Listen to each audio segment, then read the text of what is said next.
Howdy, Dad. Long time no speak. Had a great time. Great time visiting you this early this week. Happy birthday again.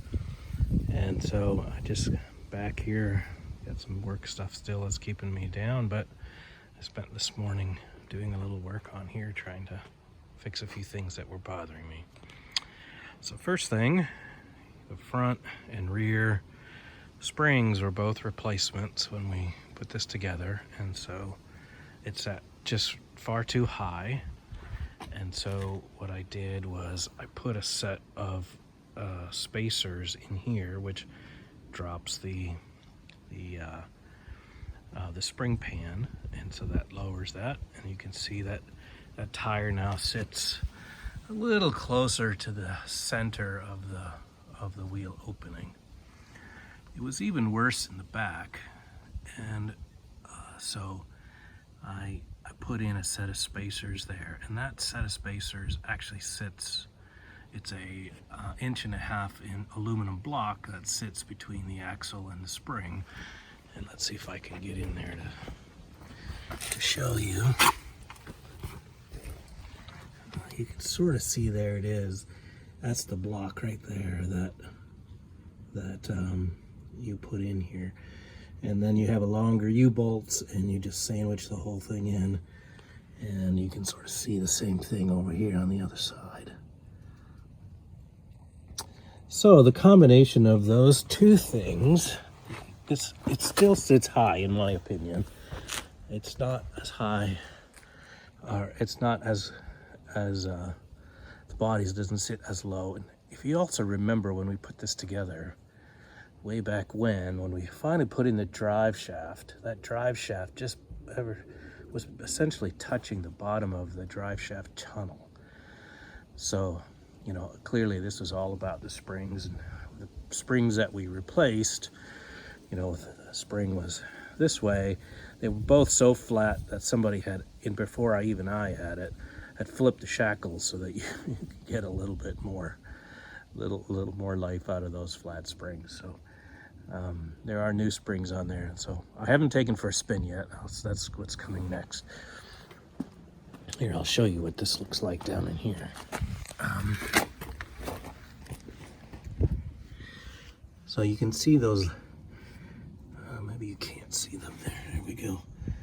See, that's a 1/2 inch aluminum block there that sits between the spring pan and the spring and the wishbone, and just drops that down. So it lowers it the amount of the block for sure, but then reduces the tension on the spring as well. So you probably get a little bit more from that. All right, so that's sort of where I'm at with suspension things. I've spent some time. I had a kit that I got from Rimmer Brothers that had all the panels for the car. And so if you remember, I just had a piece of plywood back here with big speakers. This is what that originally would look like. Came out pretty well, fits nicely. And so I've got some new paneling down in there. I got to do the same down in the other foot area. Still waiting on seat covers, so I'll have to do that. And the bottom's so ripped out, and actually I can see over the steering wheel when I put that thing in there. Otherwise, I stare into the steering wheel handle and I can't see over my hood. I feel like a little old lady. Anyway, so that's all that's coming along, and I'm happy with where I'm at right now. Put the badging on front, put the badging on in the back, and so all in all, it's all coming together. Not sure if I mentioned it or not, but those spacers lowered the rear at the top of that arch by 1 inch in the rear, and then by 1/2 inch here. So that's better than I was hoping for. I had heard that if you drop that 1/2 inch at the pan, you pick up 1 inch or more at the fender. So that's a little less than what I thought it was going to be. Anyways, talk to you later. Not everybody's seen this thing with the hood up. This is not the stock carburetor. This is a performance upgrade.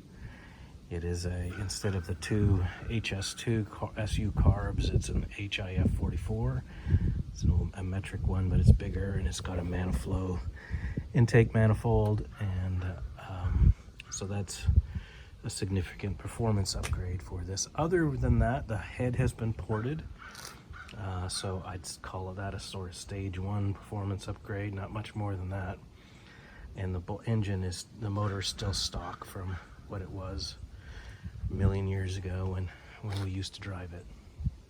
So I'm slowly making some progress here, and hopefully take it for a spin this afternoon.